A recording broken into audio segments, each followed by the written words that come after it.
E vamos falar então sobre as emoções. Mas antes de falar sobre as emoções, nós somos espírito ou somos matéria? Espírito. Vocês têm certeza? Absoluta? Absoluta? Ok. Eu adoro quando eles falam absoluta, né? Já me conhecem um pouquinho, né? Os absolutos, assim, para quem faz filosofia é uma beleza, né? Vocês têm certeza absoluta que nós somos espíritos? Somos espíritos. Ok.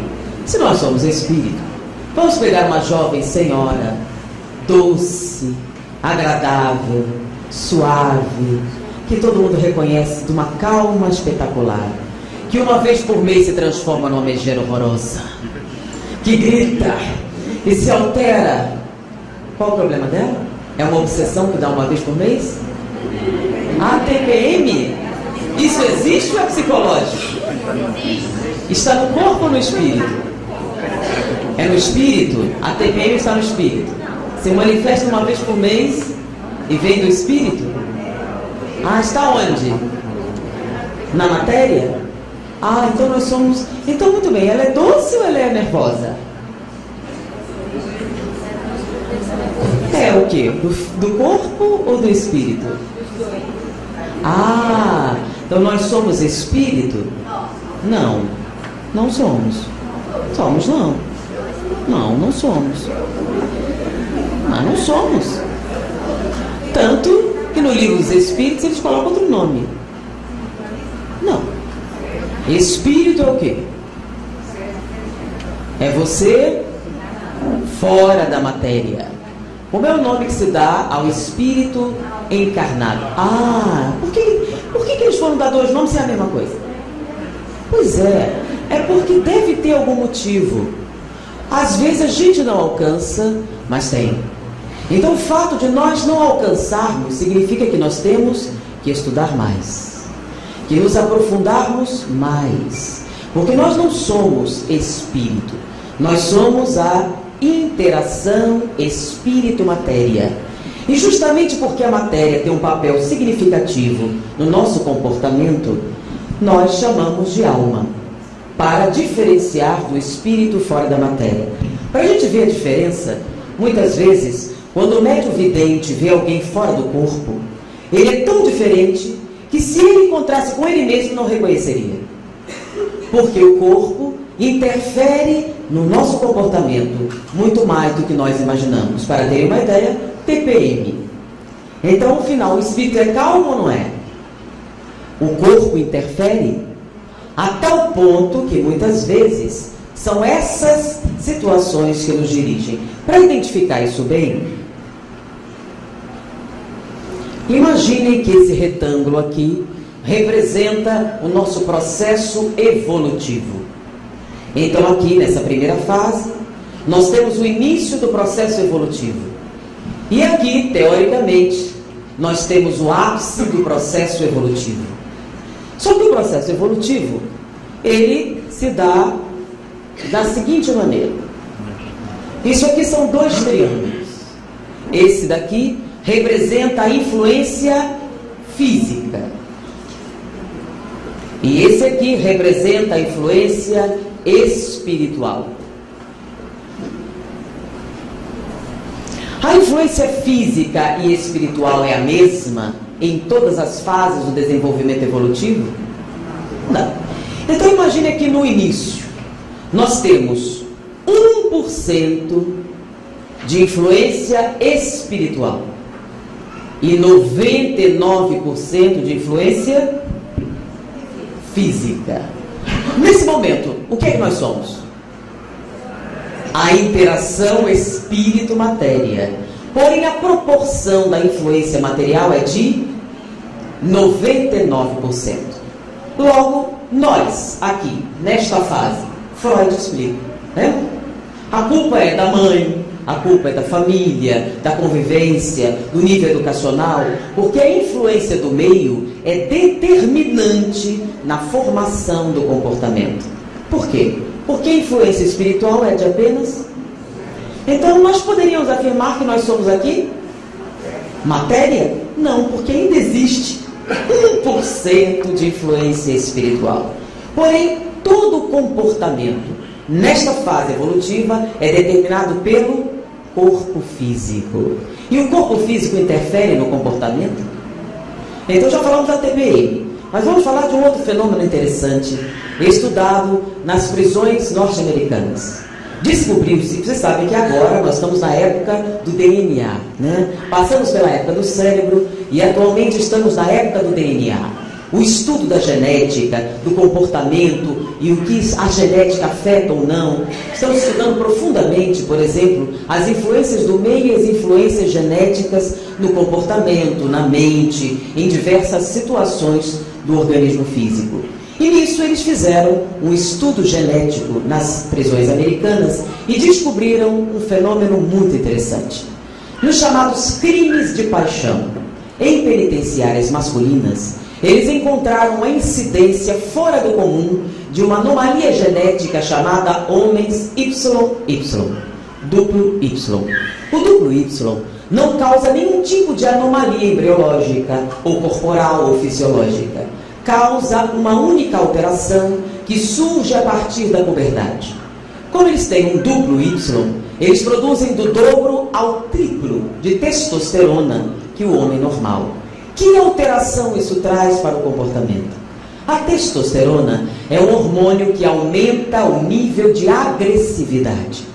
Com uma agressividade aumentada, na mesma situação de conflito, um homem YY tem 90% a mais de chances de ter uma resposta agressiva do que um homem Y normal.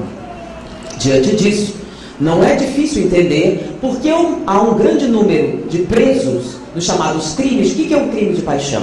É aquele crime que não foi intencional. É um crime que acontece sob forte emoção. Então, se você é um homem YY e tem mais testosterona que o normal, você é mais agressivo. Então, em situações de conflito, você terá uma possibilidade maior de cometer um crime. Ou seja, os hormônios influenciam o nosso comportamento? Depressão pós-parto é um problema espiritual? É um problema de origem hormonal. Então, nosso corpo influencia o nosso comportamento? E nós temos inúmeras situações em que podemos definir uma alteração significativa do comportamento por alterações de natureza cerebral. Nós temos um caso muito interessante de Kate. Kate era um homem que trabalhava na ferrovia, colocando os trilhos da estrada de ferro norte-americana no início da construção delas. E houve um acidente, uma explosão de dinamite, e um cano foi projetado e atravessou de baixo para cima, atravessando o cérebro. A grande situação de Cade não foi esse acidente, foi ele ter sobrevivido. Ele sobreviveu ao acidente, então a barra de ferro ficou atravessada, ele teve que ser transportado ao hospital para retirar a barra de ferro. Mas ele permaneceu lúcido. Retiraram a barra de ferro e ele sobreviveu, com lesões cerebrais significativas que não deram sequelas fisiológicas visíveis. Nem paralisia, nem cegueira, nem afasia, nenhum tipo de transtorno físico. Apenas uma coisa aconteceu com Kate. Ele se transformou em outro homem. Um homem totalmente diferente do que ele era antes. Ele, que era um homem calmo, um homem tranquilo, um homem caseiro, transformou-se significativamente na sua personalidade, se tornando um homem violento, um homem agressivo, que tinha pendor para os vícios, o que não acontecia antes. Essa é uma observação muito importante, demonstrando que o corpo físico é um fator determinante do nosso comportamento e dos nossos pensamentos. Muitas pessoas querem desconsiderar esse aspecto e criam uma série de erros.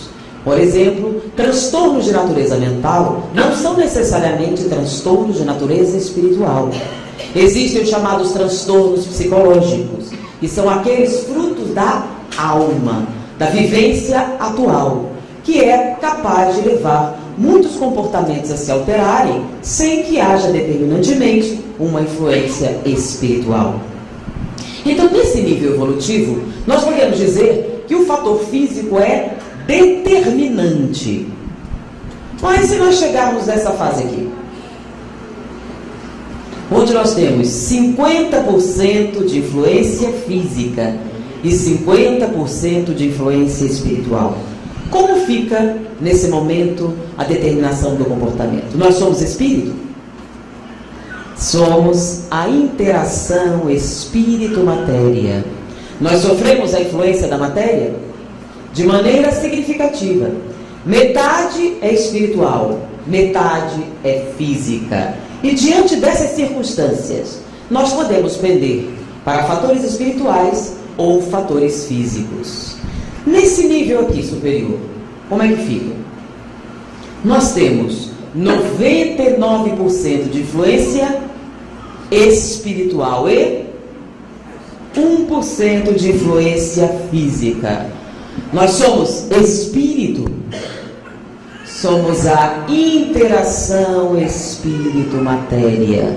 Nós somos, em todo esse contexto, nós somos alma.